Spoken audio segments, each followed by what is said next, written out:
வீடு பெருசா சின்னதான்றது முக்கியம் இல்லை. சின்ன வீடா இருந்தாலும் அந்த வீட்டுல இயேசு இருக்கணும். உங்க கூட இயேசு இருந்தா நீங்க சந்தோஷமா இருக்கலாம்.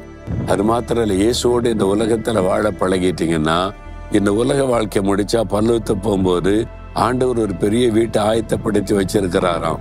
அவர் ஒரு வீடு கட்டி வச்சிருக்கிறான்னு எவ்வளவு பாக்கியம் இல்ல, மகிழ்ந்திருக்க முடியும். சரி, இன்றைக்கு ஆண்டவர் எனக்கு என்ன சொல்றாரு அப்படின்னு பாத்தீங்கன்னா, லேவியராகமம் 20 அதிகாரம் 26வது வசனத்துல, நீங்கள் என்னுடையவர்களாய் இருக்கும்படி உங்களை மற்ற ஜனங்களை விட்டு பிரித்து எடுத்தேன் என்று சொல்லார். என் மகனே, என் மகளே, நீ எனக்கு சொந்தமாய் இருக்கும்படி, என்னுடைய மகள் என்னுடைய மகனாய் இருக்கும்படி மற்ற ஜனத்தை விட்டு நான் உங்களை பிரித்து எடுத்திருக்கிறேன் அப்படின்னு ஆண்டவர் சொல்றார்.